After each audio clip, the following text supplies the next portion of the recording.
जब बनारस की सीट पर संशय बना हुआ है तो हम दावे के साथ कह सकते हैं कि 70 से ज्यादा सीटें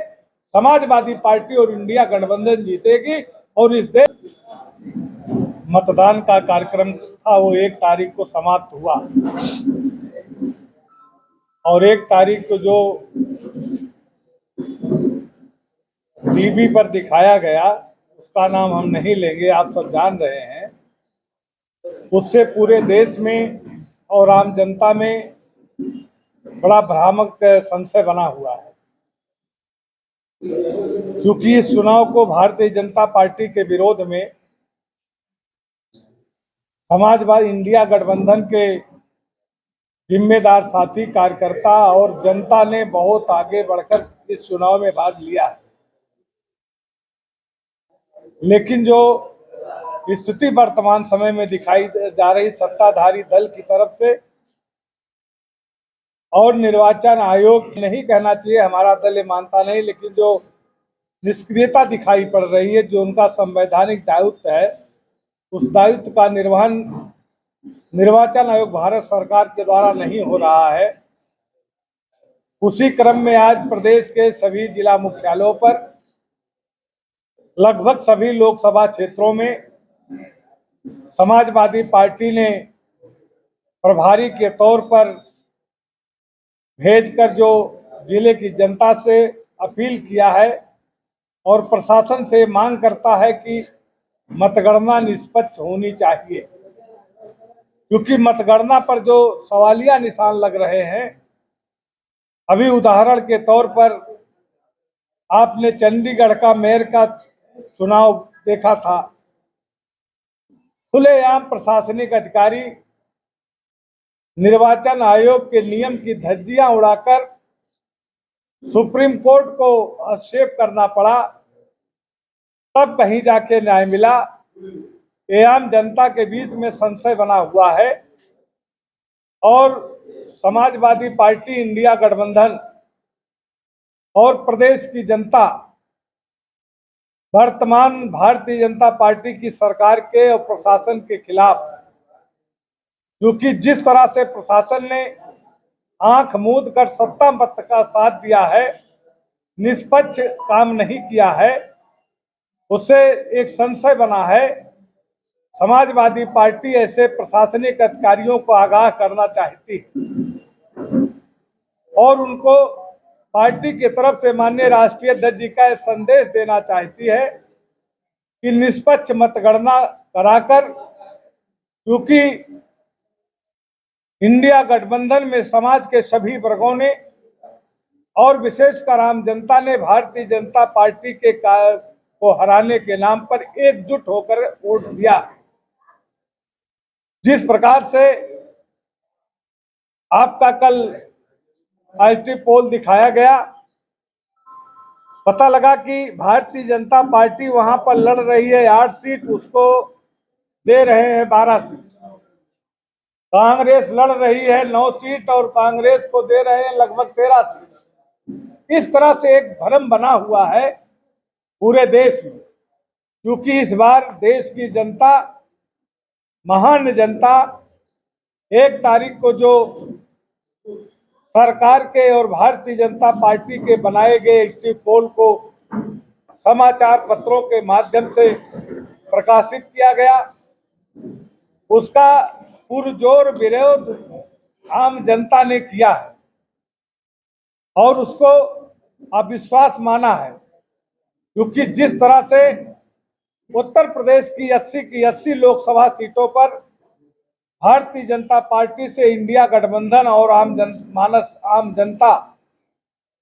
तमाम परेशानियां उठाने के बाद जिस तरह से चुनाव को आगे बढ़ाने का काम किया है, ये साबित होता है कि 80 की 80 सीटों पर भारतीय जनता पार्टी से इंडिया गठबंधन का जबरदस्त मुकाबला है और जनता उसमें आगे आ गई है। इसलिए भारतीय जनता पार्टी 80 की 80 सीटों हार सकती है। इसलिए इस संशय को हम आह्वान करना चाहते हैं अपने पार्टी नेताओं कार्यकर्ताओं के माध्यम से और जिले के 8 विधानसभा क्षेत्र की जनता से, और जनता भी मन बनाए है कि हमने मत दिया है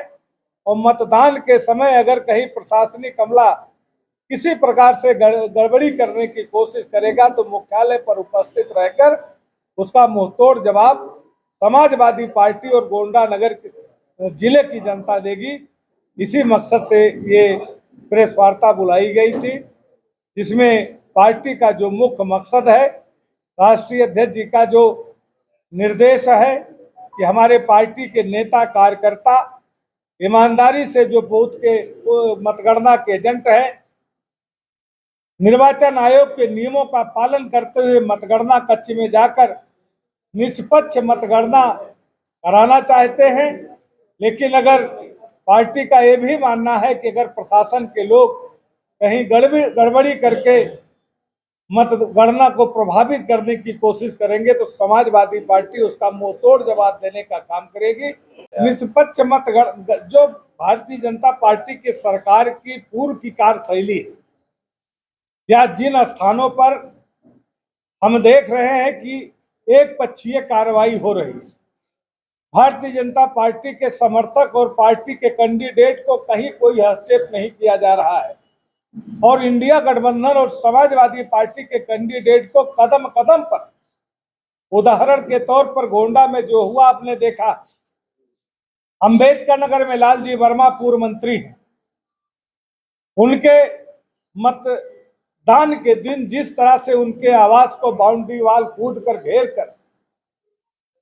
उनको अघोषित के तौर पर नजरबंद करने का काम किया गया, मैं भी उसका मेरे सामने का उदाहरण है, मैं भी उस समय वहां मौजूद हो गया था। वहीं भारतीय जनता पार्टी के कार्यकर्ता जो अपने को आपके इसी गोंडा के एक कोई ब्लॉक आशीष मिश्रा वाला प्रमुख के नाम पर जिस तरह से बीएलओ को बूथ के अंदर घुसकर मारना, और एक वीडियो भी वायरल हुआ था, और वो जो पीड़ित बच्चा है वो भी भारतीय जनता पार्टी का है, उसने एफआईआर कराया, लेकिन प्रशासन ने अभी तक कोई कार्रवाई नहीं की। और अगर कोई समाजवादी पार्टी की तरफ झूठा आरोप लगा देता है तो प्रशासन उस पर तुरंत कार्रवाई दिन रात एक कर देता है। इसलिए प्रशासन पर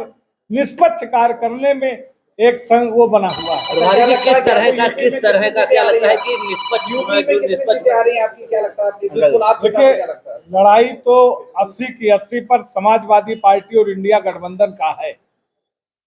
ये भी सही है कि बनारस जैसी सीट पर जिस तरह से आपने